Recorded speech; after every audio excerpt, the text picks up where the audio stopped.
as terras, e em Roma antiga quem tinha terras tinha dinheiro, né? Eles que comandavam as obras públicas, o policiamento, as batalhas, eles iam como grandes generais, quando retornavam com bastante riquezas, com terras, entre outros. Já os plebeus não. Os plebeus eles não tinham direito nem civis e nem direitos políticos. Então, o que é que eles queriam? Eles queriam obter esses direitos civis, eles queriam obter esses direitos políticos, participar do processo eleitoral. As leis eram orais, as leis beneficiavam os ricos e prejudicavam os pobres. O plebeu participava praticamente da força humana dentro de Roma, como, por exemplo, o serviço militar como soldado, né? Ia para a batalha, quando voltava sem direito a nada, tá? Não recebia as partilhas de terras, não recebia dinheiro, né? Não tinha economia, tá? Então, eles pagavam os altos impostos. Então, tudo isso eles começaram a perceber que beneficiava muito mais os patrícios e prejudicava a maior classe, né? Livre que existia na época, que eram os plebeus. Então, os plebeus eles começaram a querer esse direito político, a querer esse direito civil. E aí, simplesmente, eles fizeram uma revolta. Essa revolta ficou conhecida como a Grande Greve Romana. A revolta ficou conhecida como a Grande Greve Romana. Então, foi o que eles fizeram. Em 494 a.C., eles se afastaram de Roma, eles saíram de Roma e foram para um monte sagrado chamado de Monte Aventino, aonde eles ficando lá no Monte Aventino, Roma ou os patrícios começaram a perceber que a plebe era de suma importância para a manutenção de Roma, para a manutenção da vida romana, da sociedade romana, da cultura romana e da própria economia de Roma. Por quê? Porque a plebe é que pagava os maiores impostos dentro de Roma.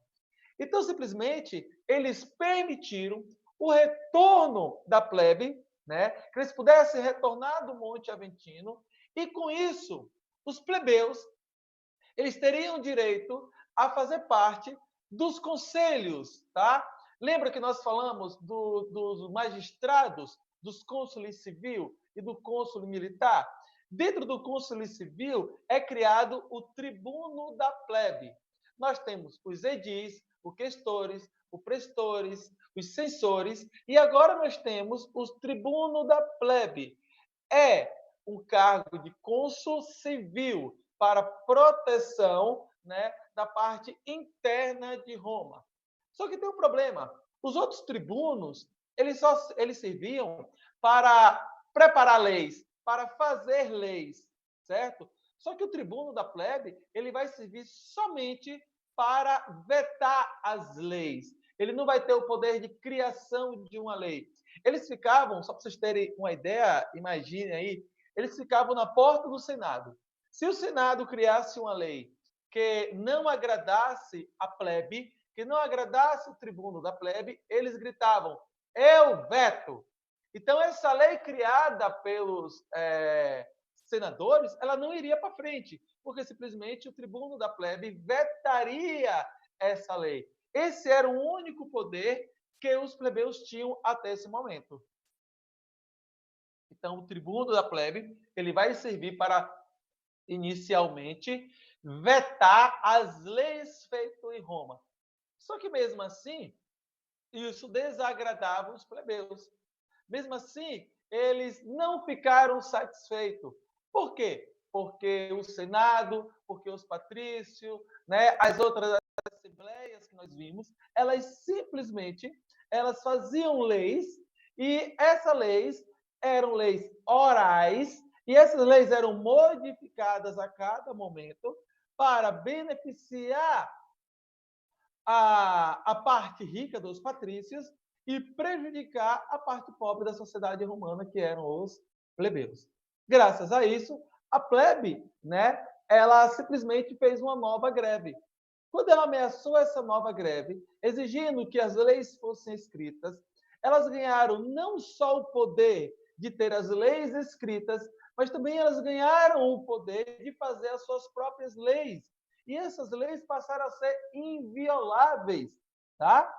todos aqueles que atentavam contra o tribuno da plebe poderiam ser presos pelo Senado, tá certo? Então, olha só, foram criados, né, os legisladores de Roma. Esses legisladores foram de novo para a Grécia. Esses legisladores agora do tribuno, da plebe, vão aprender a fazer leis. Aprendendo a fazer leis, eles vão passar a fazê-las em benefício da própria plebe, ok? Então, foram criadas as primeiras leis da plebe romana. Que leis são essas? Vamos lá. Primeira lei, a lei das 12 tábuas. Essa lei das 12 tábuas foram os primeiros códigos de leis escritos da Itália. Nós agora vamos falar o que nós chamamos de Código Civil Romano, tá? São as leis de Roma. A primeira lei, ou a principal lei, é a lei das 12 tábuas. A lei das 12 tábuas foi o primeiro código de leis escrito de Roma. As leis eram orais e agora elas são escritas, ok? Não é o primeiro código de lei do mundo, porque nós vimos que o primeiro código de lei do mundo é o Código de Hammurabi, lá na Mesopotâmia. Mas esse é o primeiro código escrito, tá, de Roma, sendo que esses códigos de Roma eles irão valer até os dias atuais. Nós vamos falar sobre isso nesse instante, certo? Depois das 12 leis, tá, das leis das 12 tábuas, é criado a lei da Canuleia. Olha só o que é que vai acontecer. Os pobres vão poder participar da política, os pobres se tornam legisladores, começam a fazer lei. Primeira lei, lei das 12 tábuas. A partir de agora, eles vão criar uma lei para permitir o casamento misto. O que é isso? Plebeus vai poder casar com clientes, vai poder casar com patrício, patrício vai poder casar com clientes, patrício vai poder casar com plebeu, e assim sucessivamente. Beleza? Então, a lei da Canuleia vai permitir também que esses plebeus possam galgar, dentro da sociedade romana, outros patamares. Tá? Então, lei das 12 tábuas, primeiros códigos de lei escrita, lei da Canuleia, casamento misto. Tem uma lei da Licínia Sixtia, ou como está no livro de vocês, Poetélia Papíria. A lei da Poetélia Papíria é a mesma lei da Licínia Sixtia. Vocês podem encontrar esses dois nomes, né, em outras literaturas. O que essa lei trazia? Ela trazia o fim da escravidão por dívida. Eu agora só terei escravos de guerra. Não teremos mais a escravidão por dívida, porque simplesmente a lei da Licínia Sixtia ou a lei da Poetélia Papíria, ela vai acabar. Então agora eu não tenho mais dívidas em Roma, tá? E todas as dívidas foram perdoadas. E aí então eu não tenho um escravo de dívida dentro de Roma. E por fim, a lei da Hortência. A lei da Hortência, né, ela dizia que todas as decisões do tribuno da plebe eram validadas e que os patrícios não poderiam tirar essas leis depois que elas fossem criadas. Isso foi uma maneira de proteção às leis que eram feitas pela plebe romana. Tivemos outras leis? Tivemos várias leis feitas pelas plebes, tá? Mas essas são as principais leis. As leis das 12 tábuas, Canuleia, Poetélia Papíria e a lei de Hortência. Essas leis, elas estarão em um conjunto de leis, tá? Que nós vamos chamar de Código Civil Romano, onde o Código Civil Romano será a base, até os dias atuais, de todas as constituições de todos os países democráticos. Eu vou repetir. O Código Civil Romano, né, que foi criado lá na Roma Antiga, ok? Aonde quase 3.000 anos atrás, aonde essas leis elas foram criadas e passaram a se chamar de Código Civil Romano. Esse Código Civil vai ser a base até os dias de hoje para todas as constituições que foram feitas nos países democráticos. Por que eu estou dando ênfase a países democráticos? Porque os países ditatoriais, não tem democracia. Basicamente, não há uma Constituição.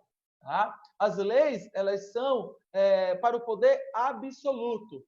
E não era isso que Roma pregava. Roma pregava, como nós vimos lá atrás, a divisão de poderes, tá? Onde nós vamos ter o poder executivo, o poder legislativo e o poder judiciário. Roma pregava que esses poderes tinham um determinado tempo. As ditaduras não têm tempo determinado. O ditador entra, né, e fica 20, 30, 40 anos no poder, fica até a morte, em muitos dos casos. Tá certo? Então, o Código Civil Romano, né, que é um legado de Roma, nós vamos ver os legados de Roma depois, e aí esse Código Civil Romano ele é a base das constituições atuais dos países democráticos, ok?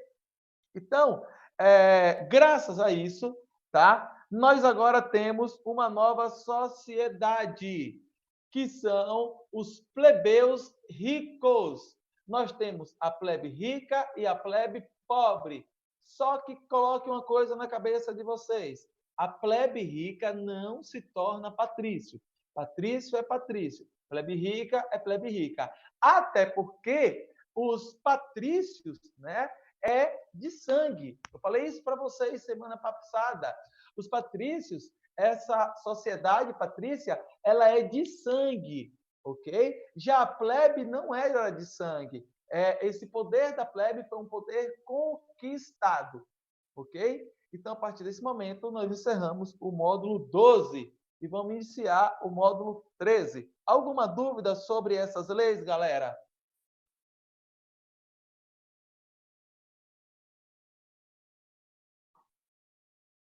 Pessoal, estão me escutando?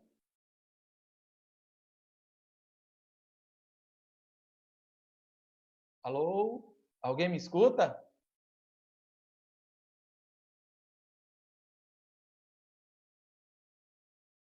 Ah, beleza, galera. Porque eu não estou vendo a imagem de vocês, entendeu?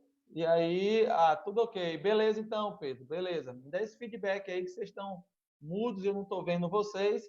E aí a gente fica aqui preocupado se vocês estão me escutando. Mas beleza, beleza, tudo ok, tudo tranquilo. Valeu, Toledo. Então, vou continuar aqui, tá? Nós temos agora. ah, Pronto, essa pergunta, João, ela é crucial. O João está perguntando aqui, galera, professor, o que acontece se um patrício tiver um filho com um plebeu? Lembre-se, patrício é de sangue, independente se o filho é com cliente, é com plebeu ou se é com o próprio patrício. Então, se um patrício tiver filho com um plebeu, tá? Esse filho ele será patrício, até porque, né? Um plebeu, isso eu estou imaginando, João, um plebeu pobre, tá certo? Porque se for um plebeu rico, vai continuar rico. Aí você vai entender o que eu quero falar. Até porque um rico, ele tem um relacionamento com o pobre, ele provavelmente não vai largar as suas economias para ficar pobre. Pelo contrário, ele vai trazer o pobre para si para que os dois se tornem ricos. Ok? Então, se um patrício tem um filho com um plebeu, tá? Já que agora eu tenho um casamento misto, esse filho será um patrício, beleza? Então, a partir de agora, eu tenho esse casamento misto com a lei da Canonéia, e aí, se isso ocorrer, ele será um patrício, ok? As guerras púnicas do módulo 13, ela fala sobre a expansão de Roma. Lá na primeira aula, eu mostrei para vocês um mapa onde Roma dominou, né, o cenário do mar Mediterrâneo. Então, o que é que vai acontecer? Essas conquistas, elas serão feitas através de uma guerra, tá? Onde essa guerra ficou conhecida como as Guerras Púnicas. Como que acontecem as Guerras Púnicas? Ela vai ocorrer em três fases, tá? As Guerras Púnicas ocorrem em três fases. O início da guerra, ela vai ser um conflito entre Roma, que era um lugarzinho pequenininho lá na região do Lácio, tá? E Cartago. Cartago ou Cartago, né? Muitos chamam de Cartago, era uma sociedade africana, tá? Dentro do mar Mediterrâneo, que queria e tentou invadir a região romana. E a partir desse momento começa os grandes conflitos dentro dessa expansão romana chamada de guerras púnicas, ok? Então, como se deu as guerras púnicas? Em 3 fases. A primeira fase ela vai durar 23 anos de guerra. Essa fase ela vai desenvolver, ela vai impulsionar o desenvolvimento naval de Roma. Inclusive, na página 55, tem uma embarcação de Roma, né? Aqui, página 55, tem uma embarcação romana, tá? Na página 54, ela mostra aqui, né, as primeiras guerras púnicas, ok? Os primeiros conflitos. Cartago ficava aqui embaixo. Em vermelho, Roma. Em vermelho, Roma. E aqui embaixo ficava Cartago, tá? Aqui na África. Essa região da Numídia, certo? Era a região dos aliados de Cartago. E aí começa esse conflito entre Cartago e entre o Império Romano, que ainda é uma república pequena que está começando a se expandir. Foram mais de 23 anos de batalha, tá certo?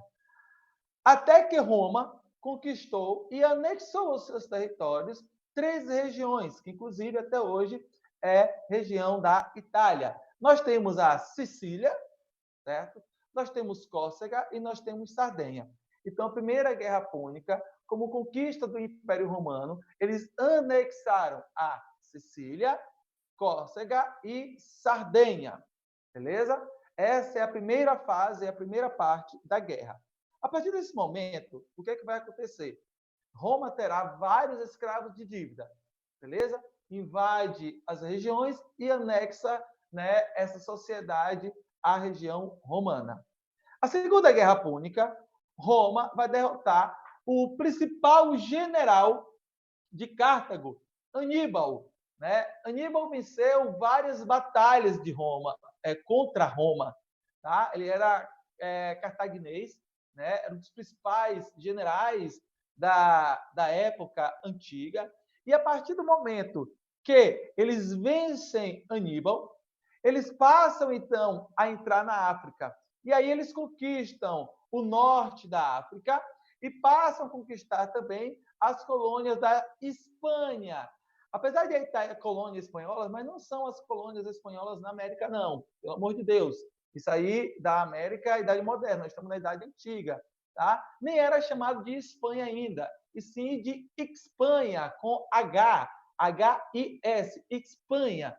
Tá? Então, essa região, que hoje nós temos Portugal e Espanha, começou a ser conquistada pelos romanos. E aí os romanos passaram para Celta, que é no norte da África. Tá? Passaram o Estreito de Gibraltar e passaram, então, para o norte da África. É a partir desse momento que se inicia a Terceira Guerra Púnica. Logo, a Terceira Guerra Púnica foi a invasão, já que Aníbal estava morto, a invasão, né, o domínio e a destruição de Cartago. A terceira fase da Guerra Púnica, se vocês perceberem, durou 3 anos, será o domínio, né, a invasão, o domínio e a destruição de Cartago. Cartago foi destruída, a população de Cartago foi escravizada e o Império Romano saqueou toda a riqueza de Cartago, saqueou todo o alimento de Cartago e jogou sal nas terras de Cartago. Por que o Império Romano vai jogar sal nas terras de Cartago? Porque simplesmente eles não queriam que Cartago produzisse o seu próprio alimento e ficasse em dependência da sociedade romana. Então, a partir desse momento, Roma ela passa a escravizar todos os seus povos conquistados, ela passa a saquear esses povos, levando as suas riquezas, ela passa a pegar os alimentos desses povos e passa também a jogar sal nas terras desse povo. A partir de agora, Roma ele tem outro patamar. Roma passa, então, a conquistar os inimigos, né, de Roma, aliados principalmente de Cartago, como, por exemplo, a Macedônia de Alexandre o Grande, que nós já citamos aqui quando falamos da Grécia. Por que a Macedônia será o próximo passo? Porque a Macedônia era aliada de Cartago. Da Macedônia, ele passa para a Grécia. Da Grécia, ele vai para a região dos Pirineus.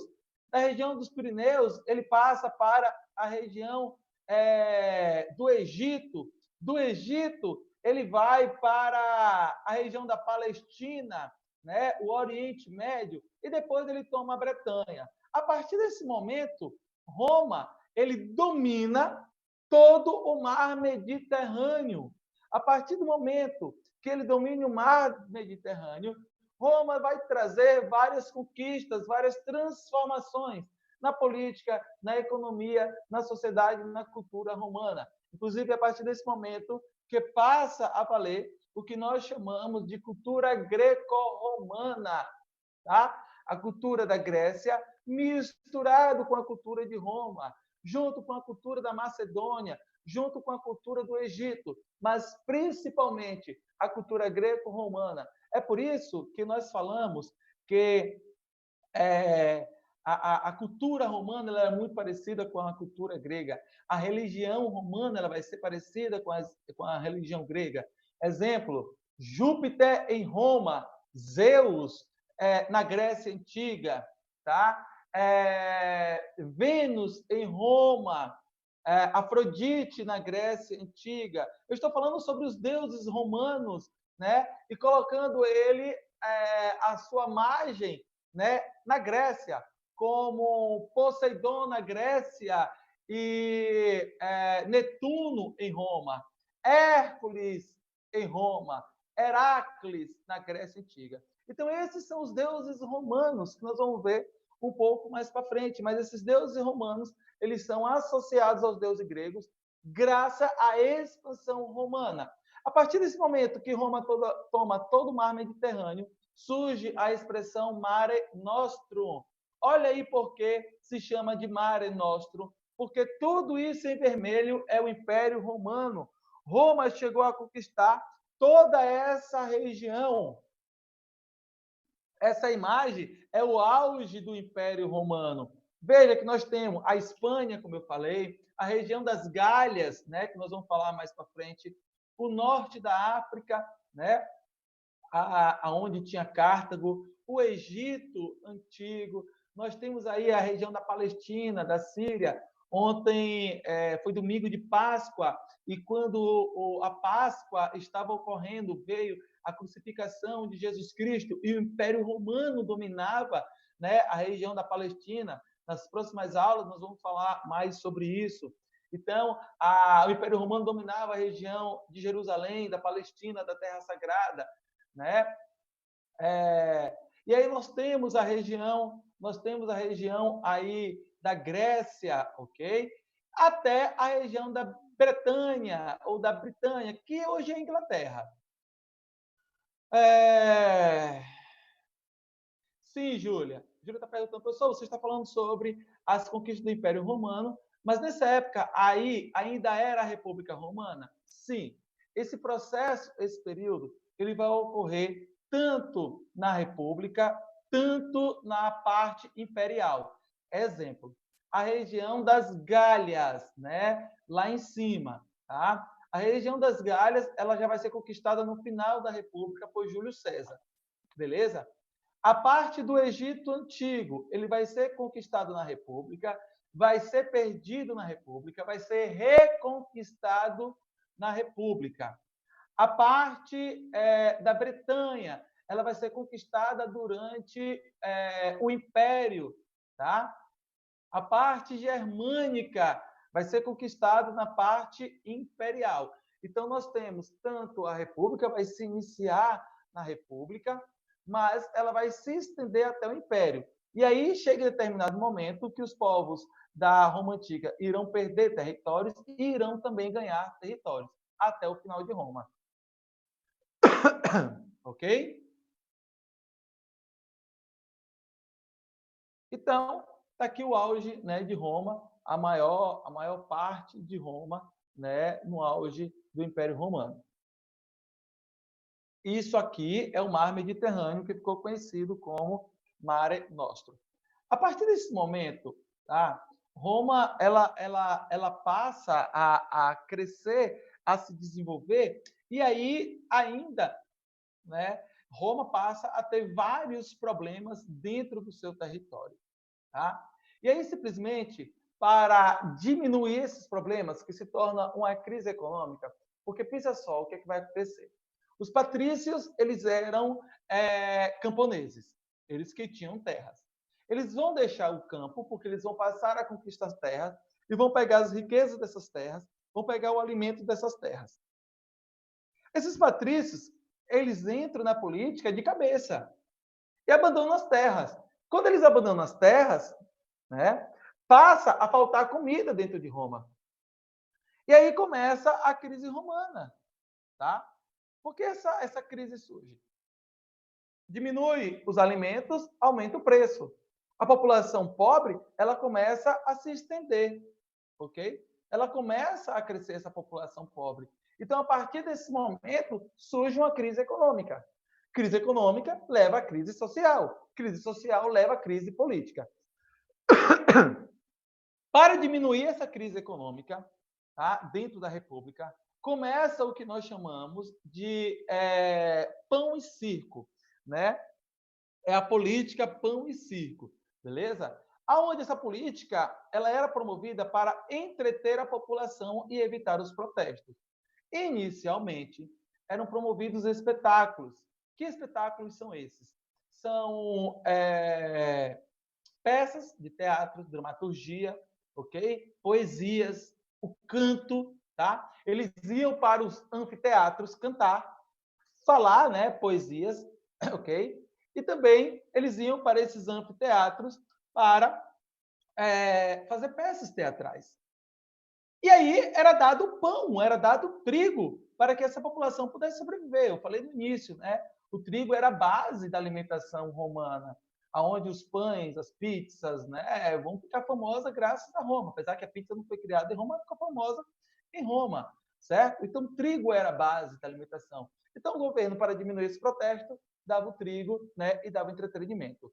Depois, tá? Já no final da República e no início do Império, foi mudado a forma de entreter o povo. E aí saíram, né, os poetas, os artistas, os cantores, os atores, e entraram os gladiadores. Até porque a quantidade de escravos de guerra aumentou. E para diminuir essa população, para o controle da densidade demográfica, começaram a fazer lutas entre escravos, e essas lutas ficaram conhecidas como as lutas dos gladiadores. Quando eles invadiram a África, eles viram os animais exóticos da África, como tigres, leões, e traziam esses animais para batalhar contra as pessoas, contra esses escravos. E aí surge essa nova política de pão e circo, que é a política do entretenimento, onde nós temos escravos lutando contra escravos para diminuir a população de escravos, ou simplesmente a luta desses escravos contra animais. Nós temos aí a imagem, né, de um filme, tá? Esse filme é chamado de O Gladiador, tá? É um filme bacana, vencedor de 10 Oscars, se não me falha a memória, tá? Que conta a história de um general romano que foi traído e foi transformado em escravo dentro de Roma, tá certo? Então, é muito bacana o filme, indico para vocês. Tem 2 filmes bacanas que contam a história de escravos romanos. Nós temos O Gladiador, e antes do Gladiador, um outro filme romano ganhou muito Oscars, chamado de Ben-Hur, tá? Que se passa, inclusive, a história do escravo Ben-Hur, ele se passa durante o período da Páscoa, né? Se passa no sacrifício de Jesus Cristo, né? Dentro da Páscoa. O primeiro filme, Ben-Hur, ganhou 11 Oscars. Foi o primeiro filme a ganhar tanto Oscar, levou praticamente tudo. Depois veio Titanic, né? Avatar e tudo mais. Mas foi o primeiro, conta a história de um escravo romano. E tem um outro escravo romano muito conhecido, que nós vamos falar nas próximas aulas, conhecido como Espartacus, tá? Aonde Espartacus ele levou a uma crise dos escravos romanos tentando dominar Roma, beleza? Por quê? Porque a partir de agora, com essas conquistas, eu tenho essa base dessa pirâmide muito grande. né? Onde a grande maioria são de escravos de guerra, onde esses escravos de guerra, né, eles tinham que ser eliminados de qualquer maneira dentro de Roma. Então, a partir desse momento, tá, começa a luta dos gladiadores. E como eu disse, né, mais cedo, não era somente luta entre homens, mas luta também entre homens e animais. Tem uma questão também dentro de Roma, que é a corrida de bigas. Tá? No Ben-Hur mostra isso, né? Inclusive, ele é um dos vencedores. O filme Gladiador mostra a luta em si. Já o Ben-Hur mostra a corrida de bigas. Também era uma forma de eliminar escravos. O que são bigas? Bigas são carroças, vamos dizer assim, é um tipo de carroça aberta, né? Onde colocava-se os cavalos para puxar essa carroça, tá? E aí vai um cavalo, vocês vão ver bigas de um cavalo, vão ver bigas de 4 cavalos, né? E aí colocavam 10 escravos em um velódromo, tá? Aonde simplesmente a corrida só acabava quando restasse apenas um corredor, que nesse caso era o escravo campeão, né? E esses escravos, tanto no velódromo, na corrida de bigas, quanto no Coliseu, que foi a maior arena de gladiadores que o mundo antigo teve, né? Os escravos eles iam galgando vitórias, tá? E a depender, né, dessas vitórias, ele poderia inclusive ganhar status e ganhar o que ele mais almejava, a sua liberdade, beleza? Então, os escravos eles poderiam, né, ir galgando essa liberdade aos poucos, beleza? Galera, alguma dúvida? Não, não há dúvidas. Eu queria dar... Opa, vamos lá. Professor, e as mulheres eram escravizadas? Sim, todo mundo era escravizado. Quando a sociedade ela era dominada, toda aquela sociedade era escravizada, tanto homens quanto mulheres. Porque não se tem relato se essas mulheres elas lutavam nas guerras das arenas, ok? Isso aí eu nunca vi nenhum relato que essas mulheres elas lutavam, né, como gladiadores, mas elas eram tidas como escravas, inclusive escravas sexuais, muitas delas. Tem algo que nós chamamos de concubinas, né? Muitas delas se tornavam amas de leite, muitas delas se tornavam concubinas, né? Muitas delas serviam para ajudar, tá, a alta sociedade, principalmente agora que nós temos escravos de guerra, beleza? Então, toda vez que uma sociedade ela era dominada, todo mundo se tornava escravos, beleza? Tanto os homens quanto as mulheres, tá certo? Mais alguma dúvida? Beleza? Eu queria dar um tempo aqui agora e pedir que vocês abrissem lá na página 49, tá? Nós vamos ficar aqui no módulo 13. Nós vimos hoje o módulo 12, né? Parte do módulo 12 e o módulo 13. Vimos 2 módulos hoje, né? Um módulo e meio, na verdade. Parte do módulo 12 e o módulo 13, certo? Então, nós vamos ficar aqui, né, no módulo 13 e vou pedir que vocês retornem lá na página 49. Página 49. Beleza? Página 49. Nós temos 2 minutos aqui, né? 2 minutos da live, mas temos 10 minutos ainda de aula. Tá? Esses 10 minutos eu vou corrigir essas atividades, né? A live, como normalmente acontece, são de 40 minutos, né? Mas nossas aulas são de 45 minutos. Eu ainda tenho um tempo, né? Porque vocês entram, tá certo? E a gente perde um tempinho. Ela vai cair, eu vou gerar um novo link e aí eu mando para vocês lá, né? Lá no WhatsApp da turma, tá certo? Para que vocês possam retornar. Nós temos aqui 25 pessoas, né? Para que essas 25 pessoas possam retornar, para que a gente possa concluir a nossa aula, beleza? Posso sim, Jonas, posso sim. Eu vou fazer o seguinte, Jonas, a live vai cair quando a gente retornar eu falo sobre essa terceira parte das guerras púnicas e aí eu concluo a nossa aula, tá bom? Tô estudando, velho. Opa! Vamos lá, Luiz. Alguma dúvida? Beleza, então, galera. Beleza, então, tá? Então, eu vou mandar lá no grupo de vocês, né? Assim que a live cair, e aí eu espero o retorno de vocês, tá bom? Só um momento.